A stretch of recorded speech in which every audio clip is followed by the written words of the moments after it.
do you remember a short while ago, the Chinese government was making a big deal about China is the most safe place in the world when it comes to COVID.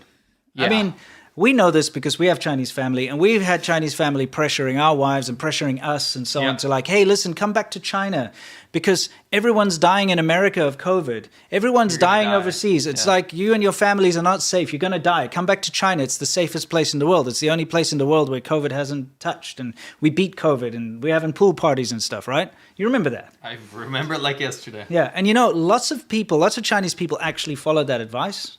They did, and they like gave up their studies or whatever they were doing overseas, and they went back to China because they were like, I don't want to be unsafe. I don't want to be in America where everyone's dying, you know? Correct. Because that's what the Chinese government's saying and what I'm reading in Weixin and Weibo and stuff. Right. So I'm going to go back to China. Well, guess what? A whole bunch of those people seriously regret it now. Do you know why? Why?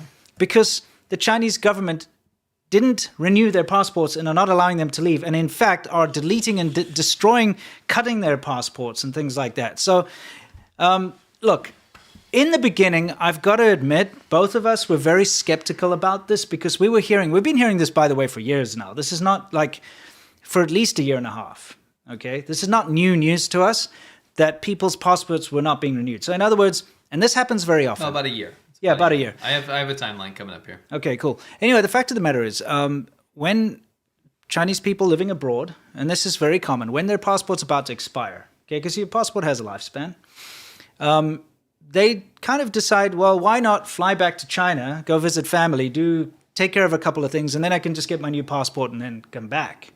They kind of factor that in. And this happened to a lot of people where their passport is about to expire. They flew back to China, applied for a new passport, and they were refused.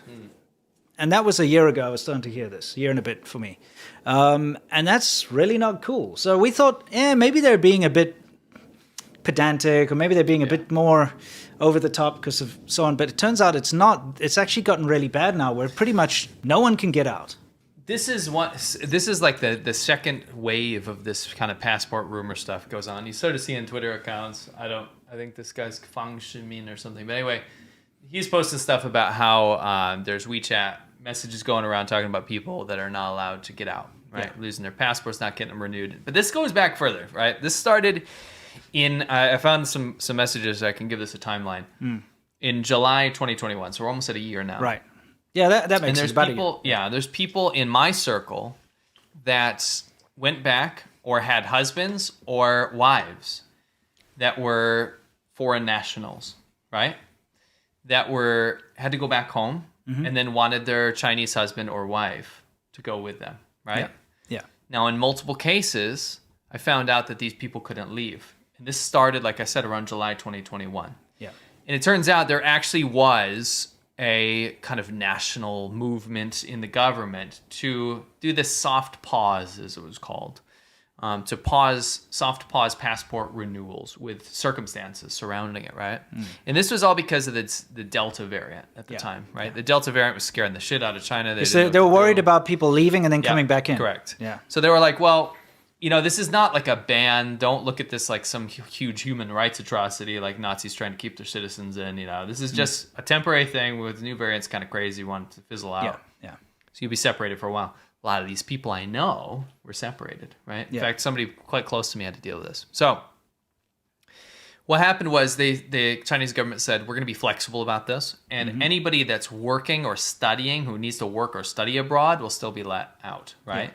So the problem with these people that I knew was that they weren't working or studying abroad. It's just that that's where their spouse is from. Yeah. And they decided that they needed to go live with them or stay with them, right? Yeah. They were going to stay with them after the fact. Yeah. And it spooked them that there was a potential that they might not be able to leave, and it turns out they weren't. Yeah. But there were still student visas being allowed to go back and stuff like this, right? So the problem is that the rest of the world put out these warnings. They're like, listen, your reputation as a country for being so fickle is actually going to damage a lot of business partnerships and stuff that you have. So you got to be a little bit more lenient about this. And that's kind of where they put in these clauses. Hey, if you have to work, if you're a student, all this kind of stuff. But here's an issue.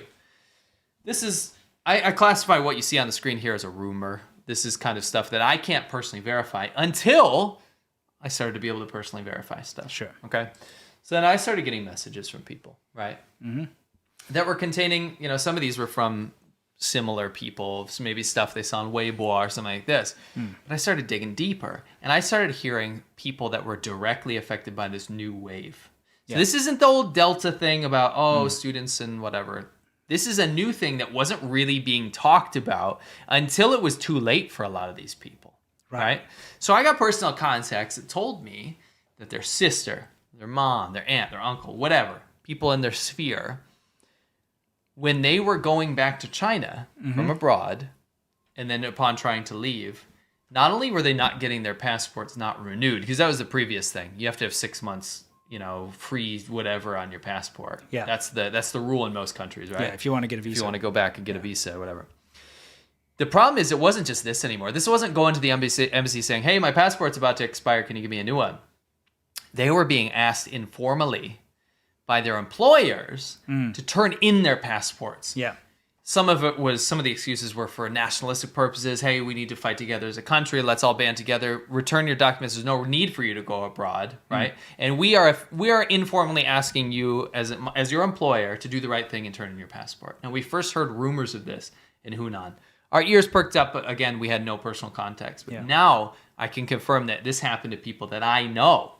That were going back and not being able to leave because their employer said, we're not going to grant you the letter to let you leave, and you should hand over your passport. But it got worse, right? Actually, what ended up happening was that people that were confident before in the whole immigration process, the people that were being found out that had not dual citizenship, but like dual status. So they've got a green card, for instance. Yeah. So they have a Chinese passport, but then they also have like an American green card. Let's say American, right? Okay. They have an American green card, but that's not illegal, right? No. There's nothing wrong with that. What's illegal to the Chinese government is if you have two citizens. Yeah, so you can't be an American citizen and a Chinese citizen at the same time. Right. By the way, those so-called rumors from Hunan about the police telling employers and stuff, that's true. It's been confirmed. I didn't want to say, no, it has. But at the time, I was saying we were super skeptical. No, I mean, it was confirmed, and there are actually reports. Yeah, you can go find it, and they actually phoned the police and they said, it's going to happen in the whole country. 100%. For now, it's just here. Well, I was addressing the audience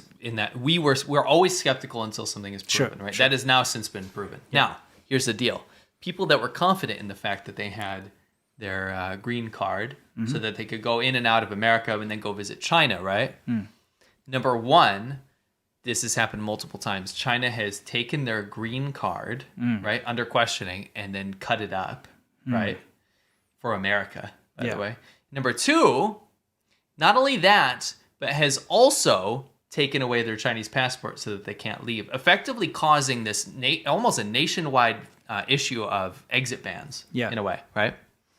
So what happened is that this became this kind of secret it was like through whispers, basically, and WeChat groups and all this kind of stuff where people are freaking out about this. And again, I know people that were personally affected by this, right? Right. But there's actually a legal document that outlines this. So this is from the Chinese government themselves, right? Okay. So this is basically this huge boring speech that is made by the NPCs. Now, don't make any jokes about that. NPCs. What is I mean, the National NPC. Party Congress or something? So, National People's Congress. So this is non-player characters, Yeah.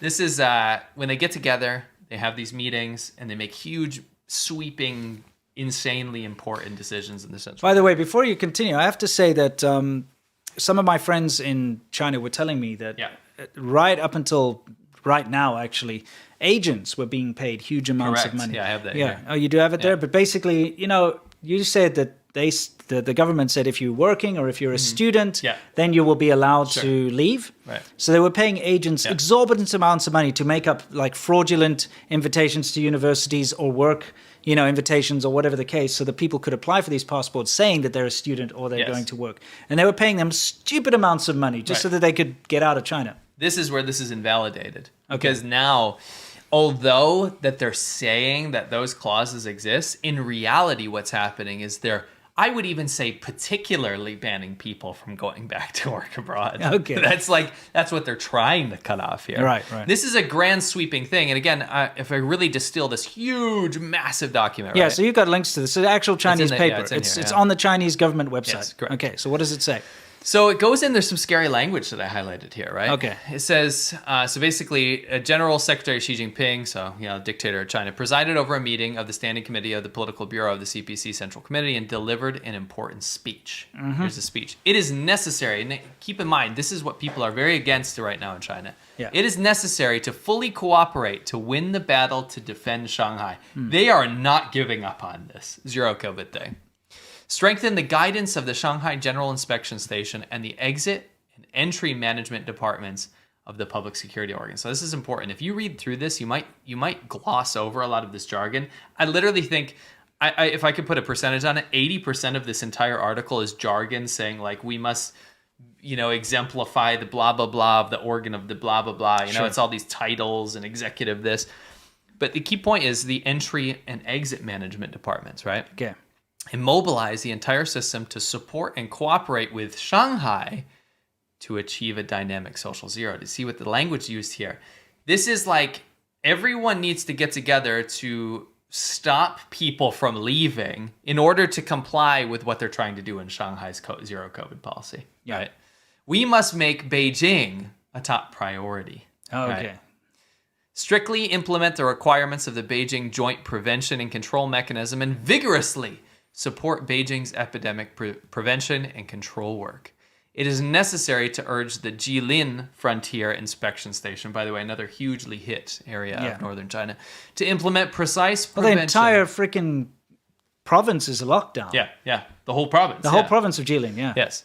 To implement precise prevention and control measures and continue to consolidate the achievements of the Jilin epidemic prevention and control. It is necessary to guide all frontier inspection stations and entry-exit management departments and support and cooperate with local governments to fight the war of annihilation and blockade of epidemic prevention and control. It is necessary to strictly implement strict entry and exit policies, strictly restrict non-essential exit activities of Chinese citizens. This is the key phrase there. Yeah. And strictly approve and issue exit and entry documents. Okay, so this let me read that again. Yeah. It is necessary to... This is the law. This is the important one. It is necessary to strictly implement strict entry and exit policies. Strictly restrict non-essential exit activities of Chinese citizens. And strictly approve and issue exit and entry documents. In other words, if it's not essential for you to travel, you're shit out of luck. And do you understand that the important part of this, and this is why people, I think, gloss over this. You'd read this and say, well, what's different? Well, what this is doctrine saying that Chinese people are just not supposed to leave China now. Yeah. You know what? Non-essential exit activities. This isn't some American thing where you apply for a form and it's like, it's very easy and transparent to understand what's allowed and what's not allowed. Yeah. This is up to now basically entry and exit permit people in these provinces / the central government to decide who gets to go. And let me tell you, it's going to end up being people that the CCP declares is okay to leave for whatever nefarious purposes. And for them, what is essential exactly? Study is not essential. Spies. Yeah, it'll be like you're only allowed to go out if you're part of a government entourage or something to go do a thing. Yeah. So just your average person. Forget about going anywhere for tourism. That's for sure. Forget about going anywhere on like a little business trip. That's not essential. No. Forget everything. So all these avenues are now being shut down for Chinese citizens. And I don't like to preach and say like, oh, let me tell you why this is important, but it is important for a reason. This kind of stuff doesn't usually happen in normal countries. Yeah. And again, this is a guise of something else. There's something going on here. We're not going to know until they put it out in plain language, but like when they come up with these very severe restrictions like this, there's something else going on. This is not just about COVID anymore, right? Yeah. And so it goes on. It talks about some things I just want to highlight real quick. It's necessary to strictly control the border ports. So we're looking at all of these goods that are not able to be shipped across the world. Sure. We've been snagged up in some of this stuff. Like stuff is not getting out of China to go elsewhere, right? Strictly prevent the stranded overseas people from gathering at the border and illegal entry into the epidemic to ensure that the people, objects, and environment are prevented and controlled simultaneously and the hidden dangers of problems are dynamically cleared. Now, here's the issue I have with this language that they go on to use. They start using things like the three non-existents, Okay. the 4 this, the 6 guarantees. And this is the kind of stuff that's always been around in Chinese, jargon. Yeah. But this is really, really going back to Great Leap Forward. The four olds, yes, the... And the Cultural Revolution times. I'm getting Cultural Revolution vibes from this. Big time. And they're doing this like crazy, and they're using this as like an excuse for ultimate control, really. So they go on, and you can read this yourself or whatever. You can just translate it. But it's really important to read between the lines on this kind of stuff, right? When the CCP does these huge sweeping things, it's for other reasons as well. Yeah, I mean, it's pretty awful. So we can say that this is not a rumor that they're cutting up people's passports, that they're preventing people from leaving. It's actually there. Yeah. Xi Jinping made this speech. You can go read the source in our description. So all this stuff that started out as rumors and maybe like we thought were isolated cases. Oh, our friend's wife, who he was supposed to marry, cannot leave to come join him in the United States for their wedding, We were initially hearing stuff like that. Yeah, we were hearing that. And we were like, what's going on? Maybe she did something bad. Maybe, I don't know. Yeah, not even that, but it was like, oh, maybe it's a localized thing. Yeah, and then maybe I that's started to just hear more and more and more and more, and now it's definitely widespread. Yeah. Oh, our friend who's, whatever relative went back to China and can't come back to the USA now, that type of thing. We're like, what's going on with this? Is this real? Is it just isolated cases? Right. But no, it's actually is real. That's the thing. That's why I wanted to go through this, and read through this and distill this very boring document, is because the average coverage I've seen of this is like, this one WeChat group said this. And I'm not going to rely on stuff like this, when in fact there is just legitimate government doctrine putting out there why they're doing this, right? And I'm not a fearmonger, but this is not the kind of thing you do normally. I'm going to give some advice quickly to anyone who's watching the show. If you have a Chinese spouse, for instance, or a Chinese relative, relationship, doesn't matter. Just don't, right now, just discourage them from going back to China. Yeah. Okay, because they might not be able to leave. And that is not speculation. This is what, a dozen people now are in this current situation that we've talked to over the past week that are completely separated from their spouse. Yeah. And can't link up with them. They can't see them. Well, they can't hook up with them either. They could over video chat. No, they'll probably get censored. Yeah, for sure. In the bank of exactly. No, quite seriously though, it's terrifying. Yeah. It's terrifying that they can now hold an entire nation hostage and not allow them to leave. That's really scary to me. That's when you're ramping up for some weird shit, or at least testing something. Yeah. So just be very aware of this, that it is a real thing. I'm pretty sure that there will be, individuals who are allowed to leave and that can come and go. Sure. But I'm just saying they will always use one example. They'll be like a sports star or something. They'll be like, get your green card now, your Chinese green card. Or something. Official that's going to steal intel from the FBI. I've got to be honest with you that my personal friends, that I know in China, none of the ones that have tried to leave can't, okay? And the ones that haven't tried to leave, well, we don't know yet. So I personally don't know anyone who's very recently left to China. No. And it's difficult for foreigners to leave too, Yeah, I mean, that's going to be easier. Of course it's easier. The Chinese easier. nationals are not getting out. But by saying it's more difficult for them to leave China, it's a logistical nightmare. It is. We've had people go through their entire, I'm not going to say who, but we'll go through their entire repertoire of what they're going to have to do to get out. Yeah. I know, but at least they get to leave. Flights are getting canceled all the time. Yeah, some people some foreigners have been stuck. Yeah. For a long time, for months and months and months. Like they wanted to leave. Try to leave and they can't. With embassy approval. Yeah. So I'm just saying it's kind of tough. Yeah. And right now I've got a friend who's very worried because he wants to leave with his wife. Yeah. And he's concerned that they're not going to let them when they get to the border. So it happens. We'll find out. It happens. It's scary. I don't even like to think about stuff like that. It's really messed up. Yeah. Anyway, so that's a real thing. It is. Yeah, it's not a rumor. 不造谣，不信谣。